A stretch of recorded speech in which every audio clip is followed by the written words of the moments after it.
Proclamação do Evangelho de Jesus Cristo segundo Mateus. Tendo nascido Jesus na cidade de Belém, na Judeia, no tempo do rei Herodes, eis que alguns magos do Oriente chegaram a Jerusalém, perguntando: onde está o rei dos judeus que acaba de nascer? Nós vimos a sua estrela no Oriente e viemos adorá-lo. Ao saber disso, o rei Herodes ficou perturbado, assim como toda a cidade de Jerusalém. Reunindo todos os sumos sacerdotes e os mestres da lei, perguntavam-lhes onde o Messias deveria nascer. Eles responderam: em Belém, na Judeia, pois assim foi escrito pelo profeta: e tu, Belém, terra de Judá, de modo algum és a menor entre as principais cidades de Judá, porque de ti sairá um chefe, que vai ser o pastor de Israel, meu povo. Então Herodes chamou em segredo os magos e procurou saber deles cuidadosamente quando a estrela tinha aparecido. Depois os enviou a Belém, dizendo: ide procurar e obter informações exatas sobre o menino, e quando encontrardes, avisai-me, para que também eu vá adorá-lo. Depois que ouviram o rei, eles partiram, e a estrela que tinha visto no Oriente ia diante deles, até parar sobre o lugar onde estava o menino. Ao verem de novo a estrela, os magos sentiram uma grande alegria. Os magos sentiram uma alegria muito grande. Quando entraram na casa, viram o menino com Maria, sua mãe, ajoelharam-se diante dele e o adoraram. Depois abriram seus cofres e lhe ofereceram presentes: ouro, incenso e mirra. Avisados em sonho para não voltarem a Herodes, retomaram para sua terra, seguindo outro caminho. Palavra da salvação.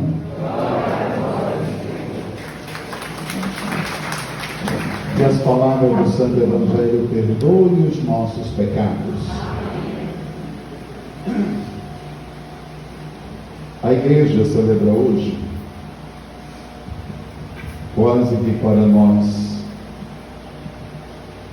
estamos aprontando para o batismo do Senhor, que em breve a gente vai celebrar também, mas dentro da oitava de Natal é como se fosse fechando os círculos da oitava de Natal, para que a gente se dê conta de que missão Deus nos pede e a necessidade que a gente tenha mais clareza na revelação de Deus na nossa vida e na nossa história. Pois bem,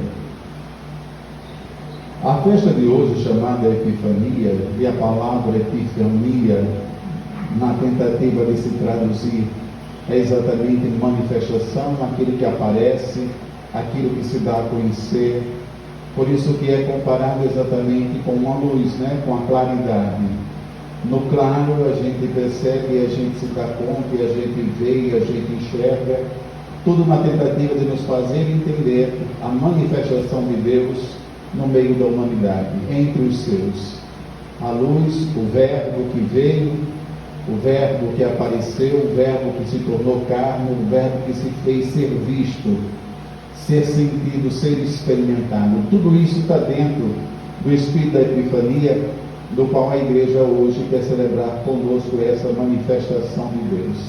No entanto, apesar das leituras reservadas para esse final de semana, nos tentar dar esse guia para o resto da nossa existência, o processo é mais lento dentro de nós do que a gente imagina. Se a gente pudesse forçar um pouquinho mais a nossa imaginação e a nossa inteligência, ou a nossa capacidade de refletir, a gente ia se dar conta que esse processo litúrgico nosso é uma tentativa de tornar visível e compreensiva a manifestação de Deus conosco. A gente pega do advento da gravidez até o nascimento. Jesus nasceu para nós.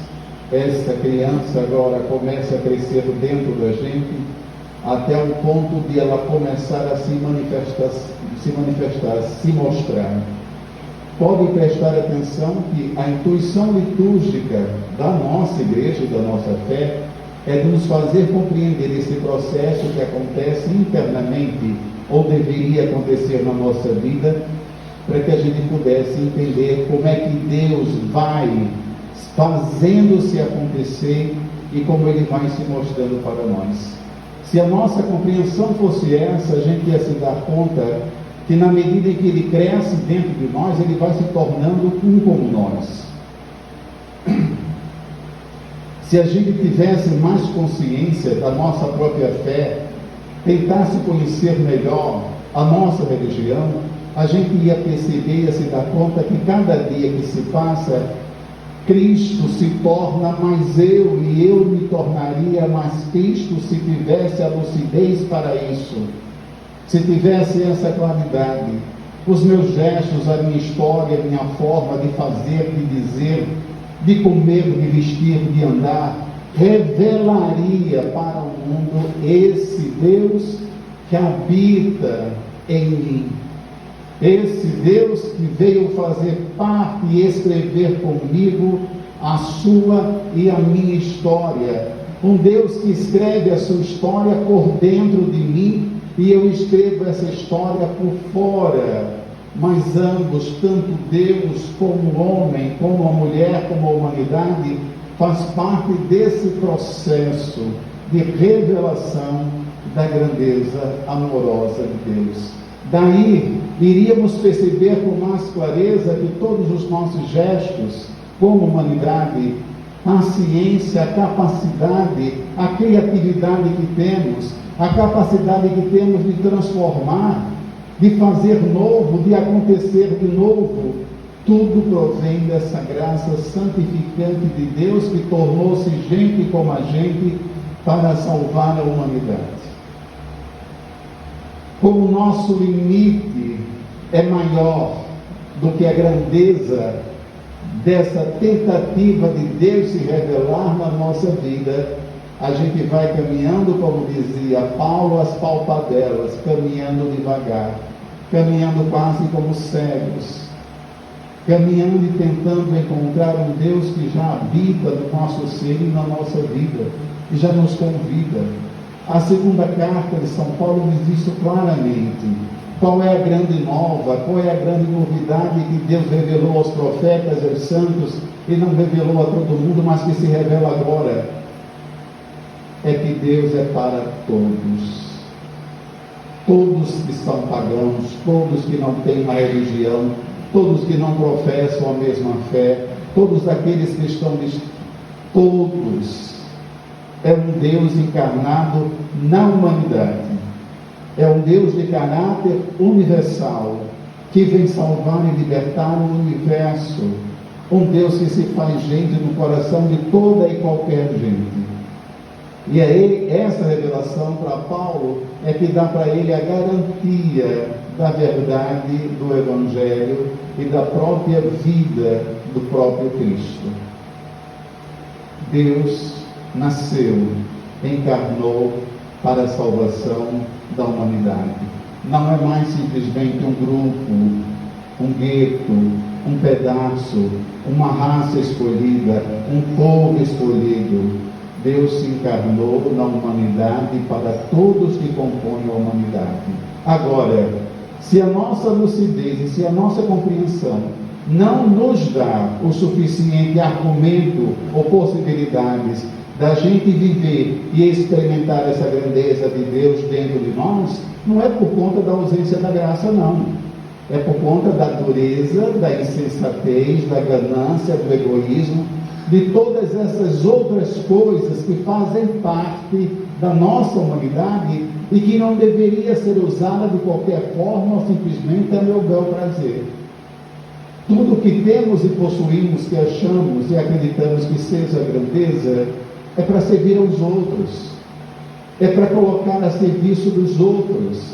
A ciência, a política, o conhecimento, ele existe de verdade para ajudarmos a nos tornarmos cada vez homens e mulheres lúcidos e conscientes da nossa missão e do nosso papel a partir de Jesus Cristo, a partir do Verbo encarnado.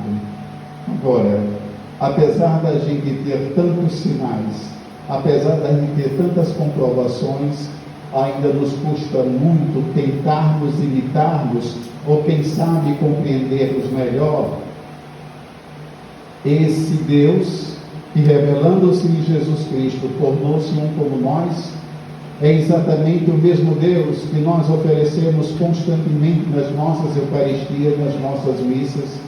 Repetimos essa história para não perdermos da memória essa grandiosa graça de Deus, mas nos impedimos, ou mesmo nós não aceitamos, vivenciarmos uma experiência mais legítima e mais verdadeira de Deus. E na Epifania do Senhor, nessa festa que hoje a igreja celebra, é como se ela tivesse mais uma vez nos dando isso de forma mais clara e mais resumida. Os magos do Oriente, que simbolizam na Bíblia todos os povos, não é à toa que tem um neguinho lá no meio. Todos os povos representados pelos três magos, que estão o quê? À procura de uma luz, em busca da luz. Que luz? Da claridade, da consciência, da capacidade, do poder, de tudo aquilo que nos governa, até encontrarem o menino Jesus. Quem é Herodes? Herodes é parte da nossa humanidade que nega, que não quer, que manda matar as crianças para que esse menino possa ser morto entre elas, que não quer a luz, que prefere as trevas, porque as trevas garantem para ele um tipo de governo, apesar de infeliz, apesar de triste, mas um domínio sobre os homens. A luz liberta, as trevas aprisiona. E ele diz: quando vocês encontrarem, me avisem que eu quero ir lá também adorá-lo. O propósito de Herodes não era adorar, era de destruir, era de fazer com que essa história que a gente está trazendo na memória não acontecesse. E no entanto, os magos veem, dão seus presentes, que simbolicamente representa toda a trajetória de Cristo até a ressurreição, mas eles não voltam pelo mesmo caminho, eles fazem um caminho diferente. Uma vez iluminados pela graça, certos e convictos de que Deus habita no nosso meio, nós nunca mais seríamos os mesmos. Nós nunca mais cometeríamos os pecados que cometemos. Nós nunca mais iria viver alimentados pelo egoísmo, pela ganância, pelo lucro fácil, porque a gente iria fazer, a partir da luz desse Deus, um caminho diferente, um outro caminho, um retorno renovado, uma volta com a certeza absoluta de que Deus veio e fez morada eternamente na nossa vida. É isso que a igreja quer celebrar conosco no dia da Epifania do Senhor. É a isso que a igreja nos convida a viver, a experiência dos magos que buscam a estrela na certeza de que aquele sinal, uma vez profetizado, se concretizou e aconteceu como verdade nas nossas vidas.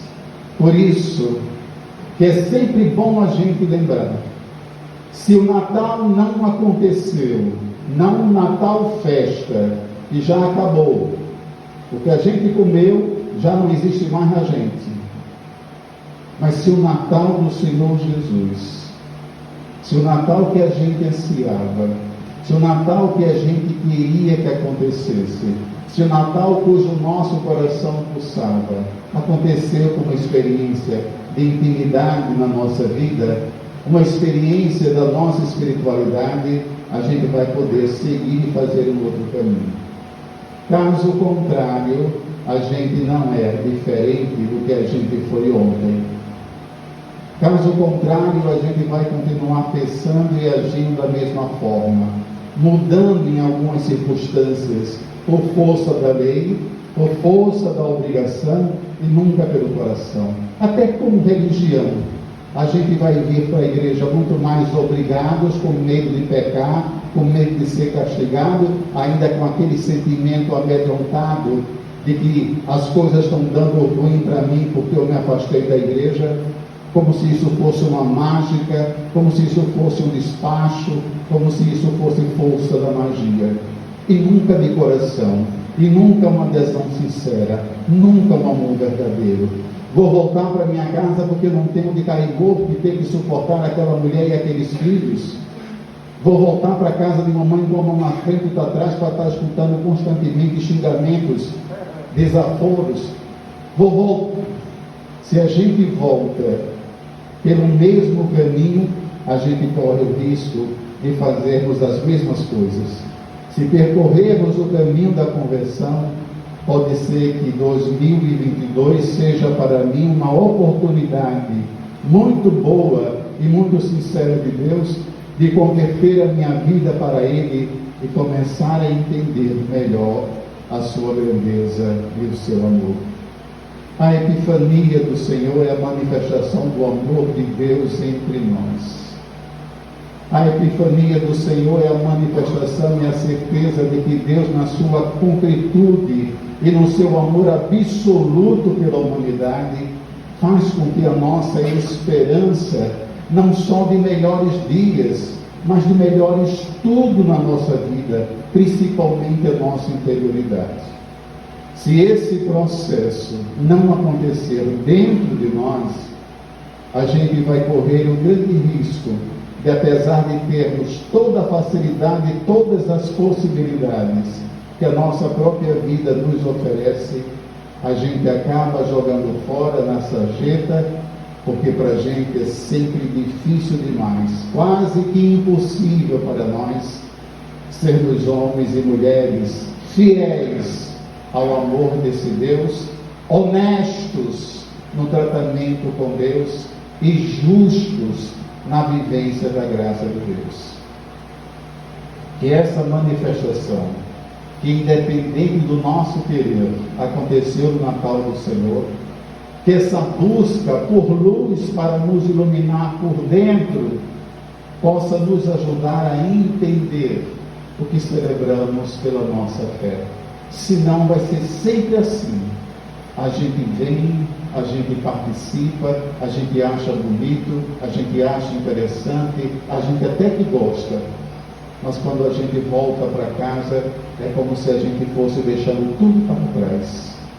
Tudo que a gente ouviu, tudo que a gente viu, tudo que a gente experimentou, e voltamos pelo mesmo caminho para dizer a Herodes, onde essa criança nasceu, apesar que no nosso sonho não deveria ser o nosso retorno, não deveria acontecer desse jeito, não deveria acontecer desta forma.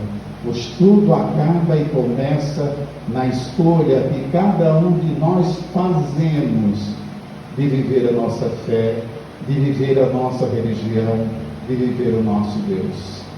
Queira Deus que a sua epifania, celebrada pela nossa igreja, no dia de hoje, possa nos ajudar a mudarmos primeiro a nossa mentalidade, a nossa forma de pensar e de ver as coisas, e quem sabe, a partir daí mudar também o nosso coração, e melhor ainda, mudar as nossas atitudes, porque muitas delas não correspondem ao que estamos professando.